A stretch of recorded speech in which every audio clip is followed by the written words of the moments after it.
വിശുദ്ധ അൽഫോൻസാമ്മയുടെ തിരുനാൾ മംഗളങ്ങൾ എല്ലാവർക്കും നേർന്നുകൊള്ളുന്നു. കഷ്ടത സഹനശീലവും, സഹനശീലം ആത്മധൈര്യവും, ആത്മധൈര്യം പ്രത്യാശയും ഉളവാക്കുന്നു. റോമ 5:4. ഈ വചനത്തിൻ്റെ അഭിഷേക കൃപയാൽ നിറഞ്ഞ ജീവിതമായിരുന്നു അൽഫോൻസാമ്മയുടേത്. വിശുദ്ധ അൽഫോൻസാമ്മയുടെ ആധ്യാത്മിക ജീവിതത്തിൻ്റെ ആഴങ്ങൾ മനസ്സിലാക്കുമ്പോൾ നമുക്ക് കാണാൻ സാധിക്കും അത് പ്രത്യാശ എന്ന ദൈവിക പുണ്യത്തിൽ അടിയുറച്ചതായിരുന്നുവെന്ന്. ദൈവവിളിയെക്കുറിച്ച് പ്രതിസന്ധി ഉണ്ടായപ്പോഴും രോഗങ്ങളാൽ വലയം ചെയ്തപ്പോഴും അമ്മ ഉന്നതത്തിലുള്ളവയെക്കുറിച്ച് ചിന്തിച്ച് പ്രത്യാശിച്ചു. പാദങ്ങൾ മണ്ണിലൂതി മനസ്സും ഹൃദയവും ദൈവത്തിൽ അർപ്പിച്ചു. ഏത് പ്രതിസന്ധിയിലും ദൈവകൃപ ലഭിക്കുമെന്ന ഉറച്ച വിശ്വാസവും പ്രത്യാശയും അമ്മയ്ക്കുണ്ടായിരുന്നതിനാൽ രോഗങ്ങളിൽ അമ്മ തളർന്നില്ല. അമ്മ ശക്തിപ്പെടുകയാണ് ചെയ്തത്. സൂര്യൻ ഉദിക്കുമ്പോൾ പ്രകാശം പരക്കുന്നു, സൂര്യൻ അസ്തമിക്കുമ്പോൾ ഇരുട്ട് വ്യാപിക്കുന്നു. രണ്ടും സൂര്യനിൽ നിന്ന് തന്നെ. ഇതുപോലെ സന്താപവും സന്തോഷങ്ങളുമെല്ലാം അമ്മ ദൈവത്തിൽ നിന്ന് വരുന്ന സമ്മാനങ്ങളായി സ്വീകരിച്ചു. സന്തോഷത്തെ പോലെ സന്താപത്തെയും അമ്മ ആശ്ലേഷിച്ചു, സ്നേഹിച്ചു, ശ്ലാഘിച്ചു. അവയിൽ ആനന്ദിച്ചു.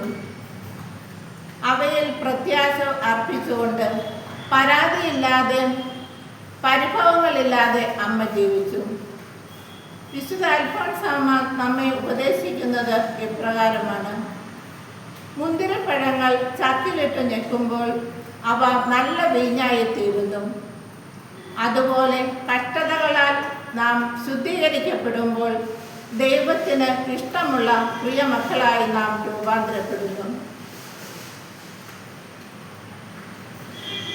അതിനു കവിഞ്ഞ പ്രത്യാശയും ദൈവസ്നേഹവും അമ്മയെ സഹനങ്ങൾ വരദാനങ്ങളാക്കി മാറ്റുവാനായിട്ട് സഹായിച്ചു.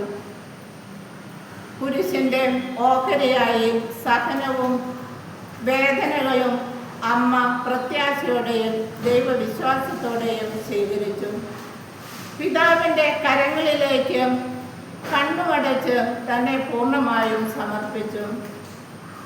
അൽഫോൻസാമ്മയുടെ ജീവിതത്തിലെ വിവിധ സാഹചര്യങ്ങളിൽ, ചെറുതും വലുതുമായ അനുഭവങ്ങളിൽ, വാക്കുകളിൽ എല്ലാം ഈ പ്രത്യാശ നിഴലിക്കുന്നുണ്ട്. അൽഫോൻസാമ്മ ഇപ്രകാരം പറഞ്ഞു: എന്നെ മുഴുവനായും ഞാൻ കർത്താവിന് വിട്ടുകൊടുത്തിരിക്കുകയാണ്. അവിടുത്തെ ഇഷ്ടം പോലെ എന്നോട് എന്തും ചെയ്തു കൊള്ളട്ടെ. അൽഫോൻസാമ്മയുടെ അവസാനത്തെ നാളുകളിലും ഈ പ്രത്യാശ പ്രതിഫലിക്കുന്നുണ്ട്. അൽഫോൻസാമ്മ പറഞ്ഞു: പരുന്ത് കോഴിക്കുഞ്ഞുങ്ങളെ റാഞ്ചുന്നത് പോലെ എൻ്റെ ബലി പൂർത്തിയാകുമ്പോൾ കർത്താവ് എന്നെ റാഞ്ചി കൊണ്ടുപോകും. സ്വർഗീയ ജഗത്തിലേക്കുള്ള യാത്രയിൽ നമുക്കും രോഗങ്ങളും വേദനകളും ഉണ്ടാകുമ്പോൾ ഈ പ്രത്യാശയുടെ പ്രവാചക, ഈ വെള്ളി നക്ഷത്രം നമുക്കും മാർഗദീപമാകട്ടെ. നന്ദി, നമസ്കാരം.